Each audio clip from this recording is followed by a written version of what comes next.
एक बार फिर से स्वागत है पीएचपी की ऑनलाइन क्लासेस में। अपन अल्कोहल और इपॉक्साइड्स के बारे में पढ़ रहे थे। लास्ट क्लास में अपन ने ट्रायोल्स की मेथड ऑफ प्रिपरेशन और केमिकल रिएक्शंस के बारे में चर्चा की थी।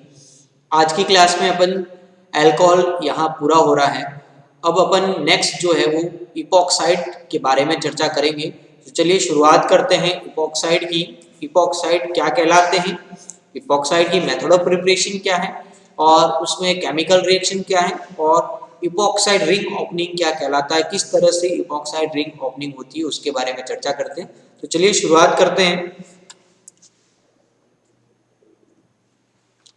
इपॉक्साइड रिंग ओपनिंग की। तो देखिए इपॉक्साइड जो है वो अगर बात करें तो ये आपका एक तरह से इपॉक्साइड ऑक्सीजन कंटेनिंग एक 3 सदस्यीय रिंग होती है कि जिसमें 3 जो है वो का एटम जो है वो एक दूसरे के साथ जो है वो बाइंड अप होते हैं और एक तरह से रिंग का फॉर्मेशन करते हैं। इसका जैसे जनरल फॉर्मूला CH2CH2O ये होगा।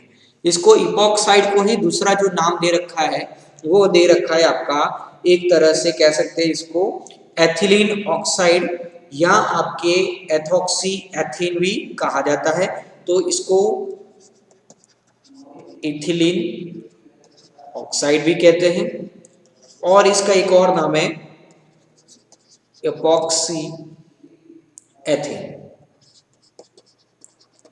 तो ये तीनों नेम जो है वो इपॉक्साइड के, जनरल इसको इपॉक्साइड के रूप में बोला जाता है।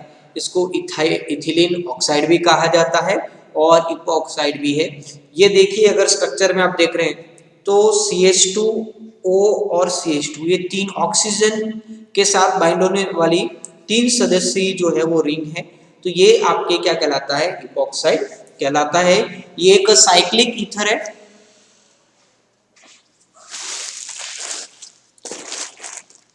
यह एक साइक्लिक ईथर है जिसमें अपन बात करें तो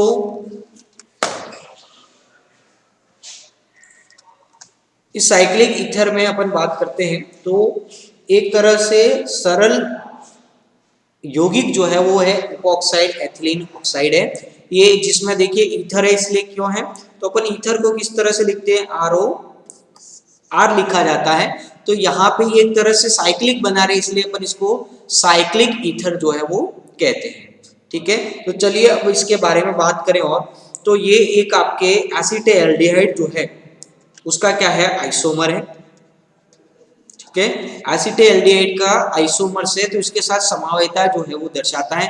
जैसे आपको पता होगा 2 कार्बन है, 4 हाइड्रोजन है, ऑक्सीजन है और इसके स्ट्रक्चर में भी कहें तो मॉलिक्यूलर फॉर्मूला सेम है, स्ट्रक्चरल अरेंजमेंट डिफरेंट है। तो ये एक दूसरे के क्या है, एक तरह से स्ट्रक्चरल आइसोमर्स है। दूसरी अगर बात करें तो इसको ऑक्सीरेन भी कहा जाता है।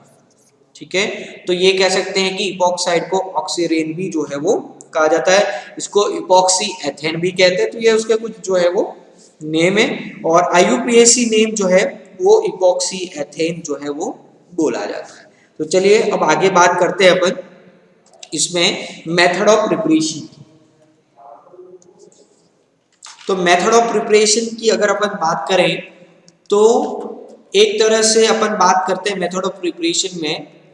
तो मेथड ऑफ प्रिपरेशन की अगर बात करते हैं तो यहाँ पे अलग अलग मेथड है मेथड ऑफ प्रिपरेशन की। अगर अपन देखें तो पहले बात करते हैं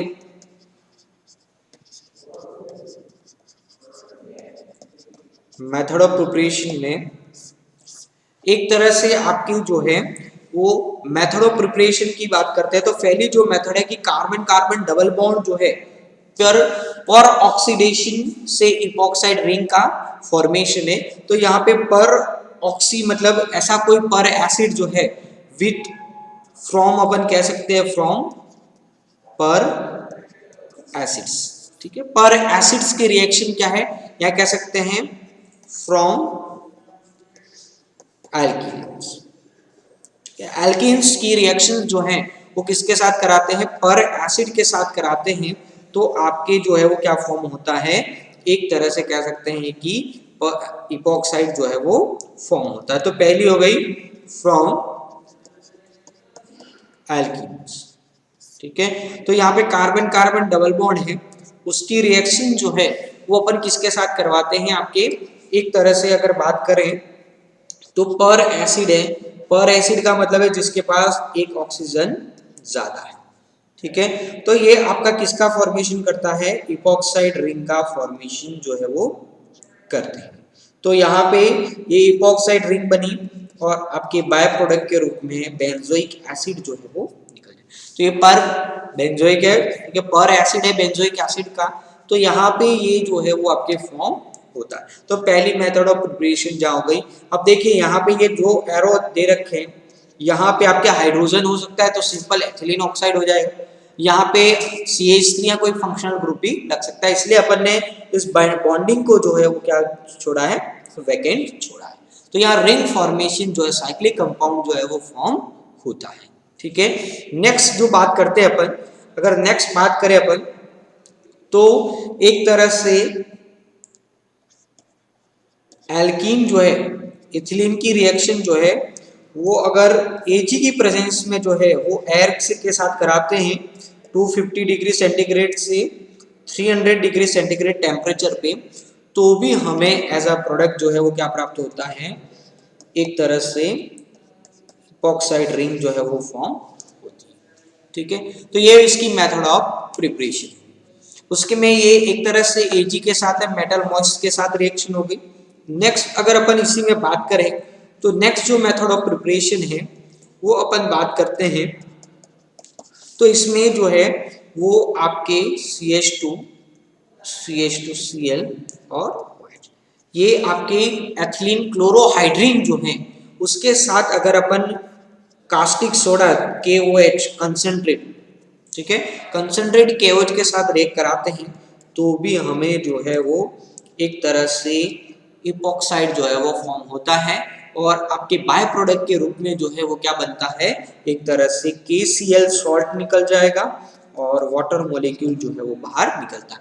ये बेस है, प्रोटॉन एब्स्ट्रैक्ट करेगा, ठीक है, या एक कह सकते हैं कि बेस प्रोटॉन एब्स्ट्रैक्ट करेगा ऑक्सीजन पे नेगेटिव चार्ज और ये रिंग फॉर्मेशन करेगा और लिविंग ग्रुप के रूप में क्या निकल जाएगा आपका, एक तरह से Cl जो है वो निकल जाएगा। इसका काम क्या है, बेस प्रोटॉन एब्स्ट्रैक्ट करेगा, ये बॉन्ड के इलेक्ट्रॉन यहाँ आ जाएंगे और ये इसके साथ जुड़ेगा, ये बाहर निकल जाएगा। इस तरह से इसका फॉर्मेशन जो है वो होता है। ठीक है, अब नेक्स्ट बात करते हैं और एक और मेथड ऑफ प्रिपरेशन की। ये तो आपके जो है इपॉक्साइड रिंग का फॉर्मेशन है और ऑलरेडी अपन जो है वो जानते हैं कि क्लोरोहाइड्रीन जो है से भी प्रोपाइल ऑक्साइड जो है वो बनता है। अब इसमें मैकेनिज्म अगर अपन देखें तो CH3 CH double bond CH, उस पर अपन क्लोरीनेशन कराते हैं, H2O कराते हैं तो अपन को एक तरह से क्लोरोहाइड्रीन जो है वो फॉर्म होती है। ठीक है, इसका क्लोरीनेशन और KOH के साथ रिएक्शन कराते हैं तो हमें एज अ प्रोडक्ट क्या प्राप्त होता है, CH3 CH CH2, तो ये एक तरह से प्रोपिलीन ऑक्साइड जो है वो फॉर्म होता है। यहाँ पे एक तरह से ये निकटवर्ती जो है उसमें एक उदाहरण है समूह के योगदान का सबसे इजी सरलतम युद्ध। यहाँ पे डबल बॉन्ड है, ठीक है, इससे अपने एडिशन किया है, क्लोरीनेशन कराया है, क्लोरीनेशन यहाँ पे ये बनता है, यहाँ पे बेस है OH, उस पे काम क्या है, इससे प्रोटॉन एब्स्ट्रैक्ट करने का, जैसे मैंने कहा, और ये इलेक्ट्रॉन जाके आपके ये बाहर निकल जाता है। तो ये फॉर्मेशन इस तरह से होगा जिस तरह से इससे पहले भी मैंने कहा कि बेस जो है वो आपके क्या करता है, OH माइनस इस प्रोटॉन को क्या करेगा, एब्स्ट्रैक्ट करेगा। ठीक है, प्रोटॉन जैसे ही एब्स्ट्रैक्ट करेगा बॉन्ड के इलेक्ट्रॉन यहाँ पे, तो एज अ रिजल्टेंट हमें क्या मिल जाता है, O माइनस CH2, और जैसे ही ये निकल रहा है ये इस तरफ और ये बाहर, और आपकी ये फॉर्मेशन जो है वो इसका हो जाता है। तो इस तरह से ये जो है वो एक तरह से आपके क्लोरोहाइड्रीन से जो है वो इपॉक्साइड का फॉर्मेशन होता है। ठीक है, तो अब नेक्स्ट बात करें तो एक तरह से नेक्स्ट मेथड ऑफ प्रिपरेशन की अगर बात करते हैं तो आपकी ग्लिसरॉल डायोल जो है उसको अगर अपन हीट करते हैं 500 डिग्री सेंटीग्रेड के आसपास, तो ये भी आपके इपॉक्साइड रिंग में फॉर्म बदल जाता है और वाटर मॉलिक्यूल जो है वो बाहर निकलता है। ठीक है, तो ये आपके इसकी मेथड ऑफ प्रिपरेशन हो गई किसके, एक तरह से इपॉक्साइड रिंग के। तो ये अलग अलग और भी मेथड ऑफ प्रिपरेशन है जिसमें इपॉक्साइड रिंग बनती है, लेकिन ये कुछ इंपॉर्टेंट जो है वो मेथड ऑफ प्रिपरेशन है जिसमें आपके इपॉक्साइड रिंग का फॉर्मेशन होता है। चलिए अब अपन बात करते हैं इसके एक तरह से केमिकल रिएक्शंस की बात करते हैं।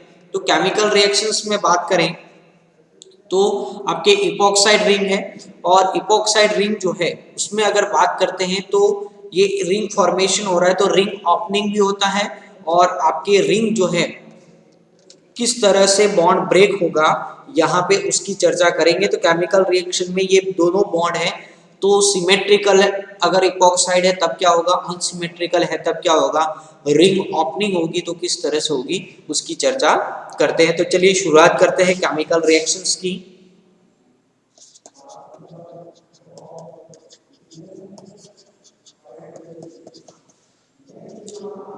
केमिकल रिएक्शंस की चर्चा करें अपन, तो केमिकल रिएक्शंस में अगर अपन बात करते हैं तो केमिकल रिएक्शंस जो है पहली जो है एक तरह से कह सकते हैं इपॉक्साइड जो है वो आपके एक तो क्या है कलरलेस गैस है, और ये जो है एक ईथर अक्रिय होते हैं, जबकि इपॉक्साइड एथेन जो है इसके अणु में तनाव के कारण जो है ये क्रियाशील होते हैं, ये रिएक्टिव है। और अभी ड्यूरिंग रिएक्शन जो है इथिलीन ऑक्साइड मॉलिक्यूल की रिंग ओपनिंग जो है वो हो जाती है, और हमें अलग अलग एडिशन रिएक्शंस जो हैं वो देखने को मिलती है। तो यहाँ पे कुछ एडिशन रिएक्शंस के बारे में अपन चर्चा करेंगे। जैसे पहली अगर मैं रिएक्शंस की बात करूं तो यहाँ पे आपके ये इपॉक्साइड है, ठीक है, इसकी रिएक्शन अपन H+H2O का एडिशन करा रहे हैं वाटर मॉलिक्यूल का, तो आपके एक तरह से CH2OH और OH डायोल प्राप्त होगा। और फर्दर इसकी रिएक्शन जो है प्रोटॉन और इपॉक्साइड रिंग एक अनदर मॉल लेते हैं, तो हमें इस तरह का प्रोडक्ट का फॉर्मेशन होता है। CH2 OH तो है ही, CH2 CH2 O CH2 CH2 OH diethylene glycol जो है वो आपके एज अ प्रोडक्ट जो है वो फॉर्म होता है। ठीक है, तो ये डाइथिलीन ग्लाइकोल जो है वो एज अ प्रोडक्ट आपका फॉर्म होगा। तो ये अपन हाइड्रोलाइसिस करा रहे हैं प्रोटोनेशन के द्वारा, तो एक मेथड ऑफ प्रिपरेशन ये हो गया। ठीक है, चलिए नेक्स्ट केमिकल रिएक्शंस की चर्चा करते हैं अपन। तो नेक्स्ट केमिकल रिएक्शन की अगर मैं बात करूं तो ये आपके नेक्स्ट केमिकल रिएक्शन जो है वो है हैलोजन एसिड के साथ। ठीक है, तो सेकेंड रिएक्शन जो है विथ हैलोजन एसिड्स, यहाँ कह सकते हैं हाइड्रोजन हैलोजन एसिड्स। ठीक है, जैसे HCl है, HBr है, उनके साथ इसकी रिएक्शन की चर्चा करते हैं। तो HCl के साथ रिएक्शन करेंगे, ऑब्वियसली अपने क्लोरोहाइड्रीन जो है वो आपके एज अ प्रोडक्ट बनेगा। ठीक है, अनदर रिएक्शंस की बात करिए, सेकेंड रिएक्शन हुई। थर्ड रिएक्शन अनदर रिएक्शंस की बात करते हैं अपन, तो विथ अपन बात करें तो मेथेनॉल, ठीक है, मेथेनॉल के साथ अगर बात करें तो मेथेनॉल के साथ जो है वो रिएक्शंस की अगर अपन बात करते हैं तो इपॉक्साइड है आपके ये, और ये इपॉक्साइड जो है वो किसके साथ रिएक्ट करता है आपके CH3OH मेथेनॉल के साथ रिएक्ट करता है। और जब मेथेनॉल के साथ रिएक्ट करता है तो आपके किसका फॉर्मेशन करता है CH2 OCH3 और OH, रिंग ओपनिंग होगी यहाँ पे, ये नेगेटिव और ये पॉजिटिव पार्ट। ठीक है, बॉन्ड जब सिमेट्रिकल है तो कहीं से भी रिंग ओपनिंग जो है वो हो सकती है, सिर्फ अगर आपके अनसिमेट्रिकल इपॉक्साइड है तब आपके जो है वो प्रोडक्ट फॉर्मेशन जो है वो अकॉर्डिंग टू रिएक्टेंट जो है वो होगा। CH2O अनदर मॉल ऑफ अगर अपन बात करें तो इस तरह का फॉर्मेशन जो है वो मिथाइल कार्बिटोल जो है वो फॉर्म होता है।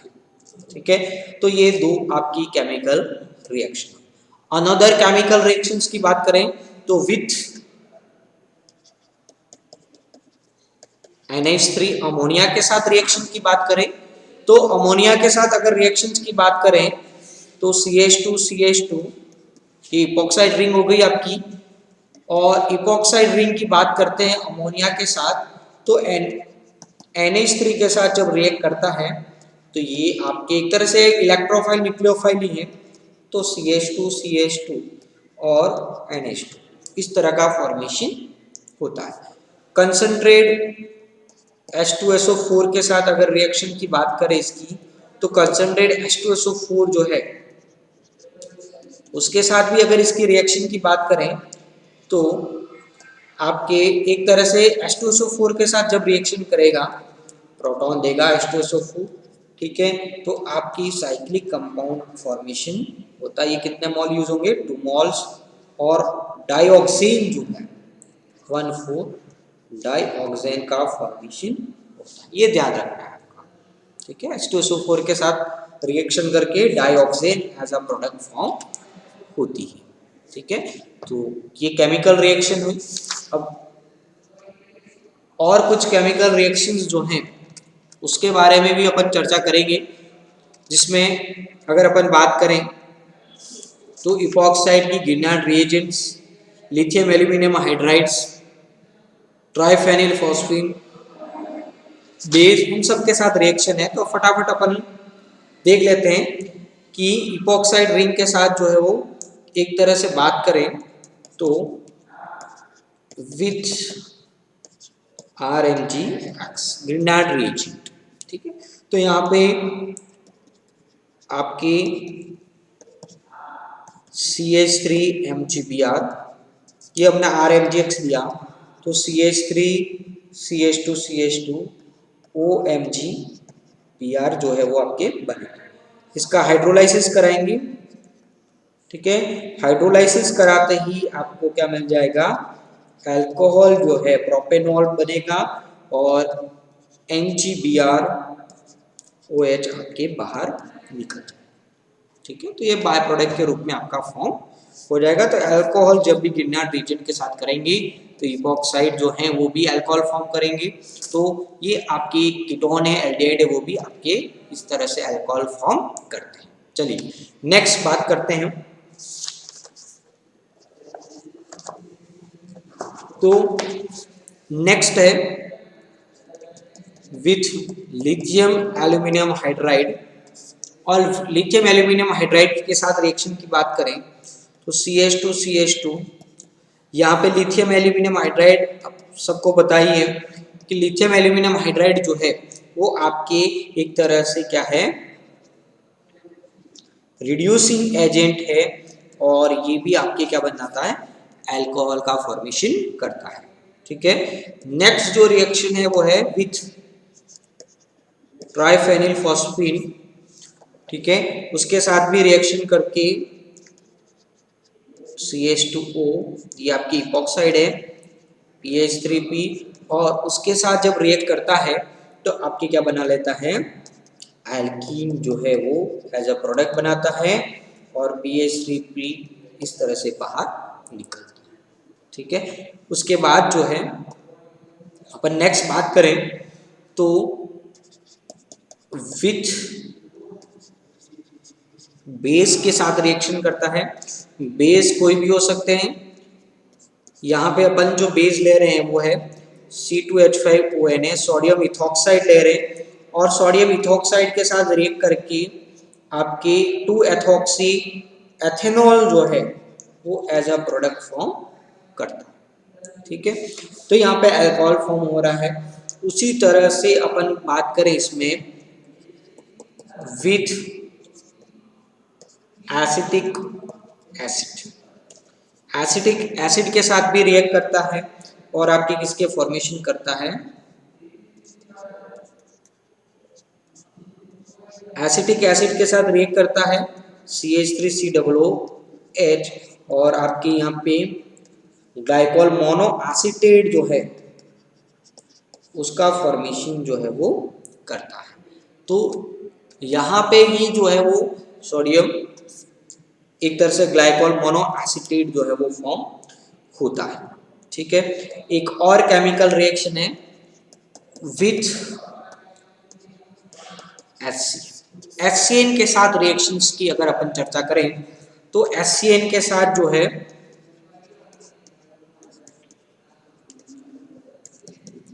ये आपका वही जिस तरह से HCl का एडिशन हुआ था, यहाँ पे भी HCN का एडिशन होगा, CH2CH2OH और C। ठीक है, तो ethylene cyanohydrin as a product बनता है। उसी तरह से ऑन हीटिंग अगर इसको अपन गर्म भी करते हैं तो भी आपके एज अ प्रोडक्ट क्या फॉर्म होगा, तो इपॉक्साइड रिंग को जो है वो अगर हिट किया जाता है तो ये आपके एल्डिहाइड में कन्वर्ट हो जाता है, उसके आइसोमर्स में कन्वर्ट हो जाता है। ठीक है, उसके बाद अगर बात करें एक और रिएक्शंस की, तो ये आपके प्राइमरी एमाइंस के साथ जो है विथ RNH2 प्राइमरी एमाइंस के साथ जो है वो आपके क्या बनाता है, एक तरह से जो है वो क्रिया करके 2N एल्काइल एमिनो एथेनॉल जो है वो एज अ प्रोडक्ट फॉर्म करता है। तो RNH2 के साथ रिएक्शन करेगा, ये प्राइमरी एमाइन हो गया आपका, और प्राइमरी एमाइन के साथ रिएक्ट करके रिंग ओपनिंग होगी और CH2CH2 NHR ये आपके एज अ प्रोडक्ट बनेगा। इसी तरह से सेकेंडरी एमाइन के साथ भी ये रिएक्ट करता है। ठीक है, और सेकेंडरी एमाइन के साथ जो है वो आपके विथ RNHR, ठीक है, यहाँ कह सकते हैं R2NH के साथ जो है इसका रिएक्शन की बात करें अपन तो ये आपकी R2NH2 सेकेंडरी एमाइंस के साथ भी ये रिएक्शन करता है। तो आपके यहाँ फॉर्मेशन जो होगा वो इस तरह से हो जाएगा। ये रिएक्शन किसकी है आपकी, तो एक तरह से अपन ये कह सकते हैं कि R2NH, ठीक है, R2NH है, तो R2NH है तो अपन यहाँ पे कहें तो रिएक्शन होते ही आपके जो है वो एज अ प्रोडक्ट क्या बन जाएगा, CH2 NR और R, इस तरह से बनेगा। ठीक है, और इसकी एक और लास्ट रिएक्शंस की बात करें अपन तो यहाँ पे ये जो फॉर्मेशन होगा वो सोडियम थायोसाइनेट के साथ है, विथ सोडियम थायोसाइनेट,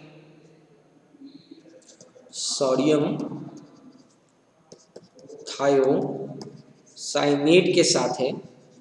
तो सोडियम थायोसाइनेट के साथ अगर अपन रिएक्शंस की बात करते हैं तो सोडियम थायोसाइनाइड के साथ भी ये जो है वो रिएक्शन करता है और आपके ऐसा प्रोडक्ट जो है NaCNS, ये सोडियम थायोसाइनेट हुआ और एक तरह से थायरीन एज अ प्रोडक्ट जो है वो फॉर्म होता है।